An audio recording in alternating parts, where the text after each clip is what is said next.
یہ ہاتھ جب اٹھتے ہیں اس بارگاہ میں اور واقعی اپنے آپ کو منگتا بنا کر، سائل بنا کر بندہ دل سے جب اللہ تعالیٰ سے مانگتا ہے تو اس سے بڑا وظیفہ کوئی اور نہیں، اس سے بڑا وظیفہ کوئی اور نہیں۔ تو اس کی قدر پہچانو جو اللہ تبارک و تعالیٰ نے دی ہے۔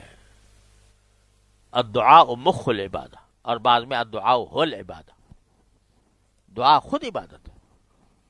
تو عبادت بھی ہے اور ہمارے مشکلات کو دور کرنے کا سب سے مؤثر ذریعہ بھی ہے، سارے وظیفوں سے زیادہ، ساری عملیات سے زیادہ یہ ہے، بشرطے کہ مانگنے والا ہو۔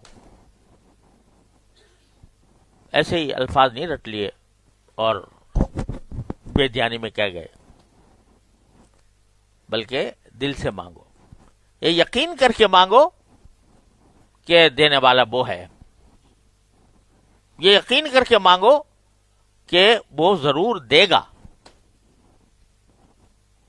اس یقین کے ساتھ مانگو، توجہ کے ساتھ مانگو، خشوع اور خضوع کے ساتھ مانگو، تو اس سے بڑا وظیفہ کوئی اور نہیں۔ اور جیسا میں عرض کیا کرتا ہوں کہ باقاعدہ بیٹھ کے جو دعا مانگتے ہیں نماز کے بعد یا کسی، وہ تو اپنی جگہ ہے، چلتے پھرتے مانگتے رہا کرو، رٹ لگا لو مانگنے کی، دل دل میں مانگ لو، یا اللہ یہ کام ہو جائے، یا اللہ یہ کام ہو جائے، یا اللہ یہ کام ہو جائے، رٹ لگا لو، تو اس سے بڑا وظیفہ کوئی اور نہیں۔ ہمارے سارے رسول کریم سرورد عالم صلی اللہ علیہ وسلم کے عہد میں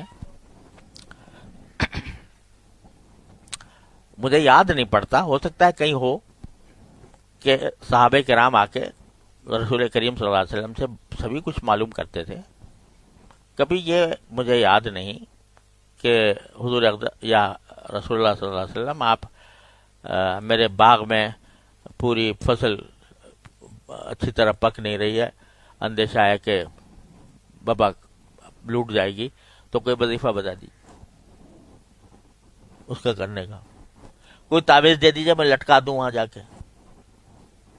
مجھے تو کوئی یاد نہیں ایسا واقعہ پوری سیرت میں، یا فلاں چیز ہو گئے، مجھے فلاں مقصد میں چاہتا ہوں کہ میری کامیابی ہو جائے، کوئی تعویذ لکھ کے دے دیجیے، کوئی مجھے وظیفہ بتا دیجیے، کوئی ایسا عمل بتا دیجیے جس کے ذریعے میرا یہ مقصد حاصل ہو جائے۔ مجھے یاد نہیں کہ پورے ذخیر حدیث میں کہیں اس قسم کا سوال کیا ہو صحابہ کرام نے۔ ہاں یہ ضرور پوچھتے تھے کہ جو ہے یہ کام جو کر رہا ہوں یہ حلال ہے یا حرام ہے، یہ جائز ہے ناجائز ہے، یہ ضرور پوچھتے تھے۔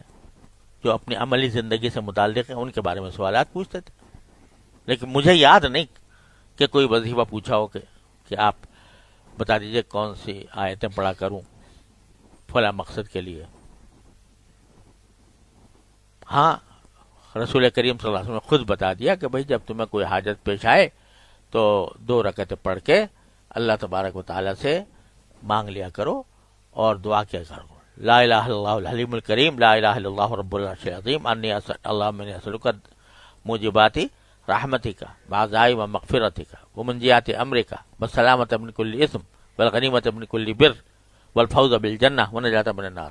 یہ تو مانگ ہی لو اور اس کے بعد اپنی حاجت مانگ۔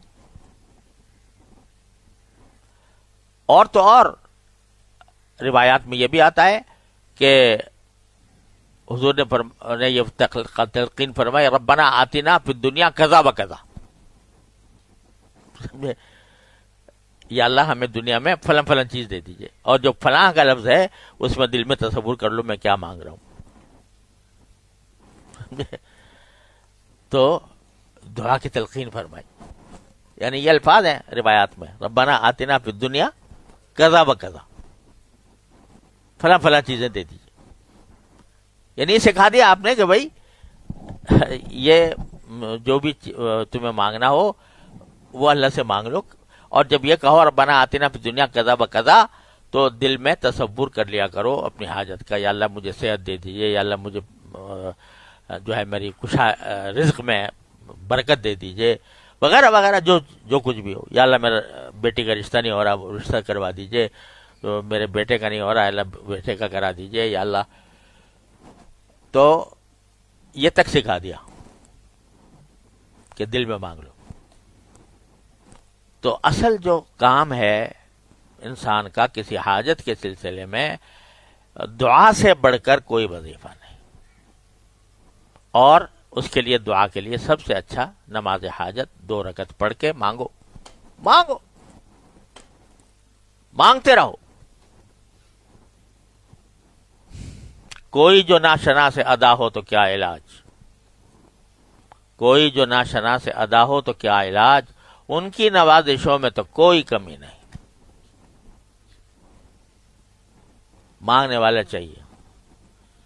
حضرت حکیم الامت قدس اللہ تعالیٰ سرہ ایک مرتبہ مجلس میں یہ مضمون بیان فرما رہے تھے کہ بھئی مانگنے والا چاہیے, جھولی پھیلانے والا چاہیے اللہ تعالیٰ کے سامنے, تو اس کے ہاں دینے میں کمی نہیں ہے. تو حضرت مجذوب صاحب بیٹھے ہوئے تھے, جو حضرت کے خاص جو بڑے منہ چڑھے قسم کے مرید بھی تھے, خلیفہ بھی تھے. تو انہوں نے پوچھا کہ حضرت جس کے پاس جھولی ہی نہ ہو تو وہ کیا کرے؟ حضرت نے فرمایا جھولی بھی وہیں سے مانگے, جھولی بھی انہیں سے مانگے. اور رسول کریم صلی اللہ علیہ وسلم نے جھولی مانگ لی. اللہم انی اسألک خیر المسألہ, اے اللہ میں آپ سے سوال کرتا ہوں اچھی دعا کرنے کا, اچھی دعا کرنے کا بھی آپ ہی سے سوال کرتا ہوں کہ مجھے ایسی توفیق دے دیجئے کہ میں اچھی دعا کروں. اللہم انی اسألک خیر المسألہ و خیر الدعاء, اچھی باتیں مانگنے کی توفیق بھی آپ مجھے عطا فرمائیے, اچھی دعا کرنے کی بھی دیجیے. تو جھولی بھی اسی سے مانگ لو. اگر نہیں آ رہا نا سمجھ میں کہ بھئی کس طرح مانگوں, تو یہ کہہ دو یا اللہ مجھ سے مانگا نہیں جا رہا, مانگنا نہیں آ رہا. حاجت آپ کو پتہ ہے کس حاجت کے لیے میں آپ سے رجوع کر رہا ہوں, آپ کو پتہ ہے. ہاتھ میں نے پھیلا دیے, زبان پہ میرے کلمات نہیں آ رہے, الفاظ میری سمجھ میں نہیں آ رہے,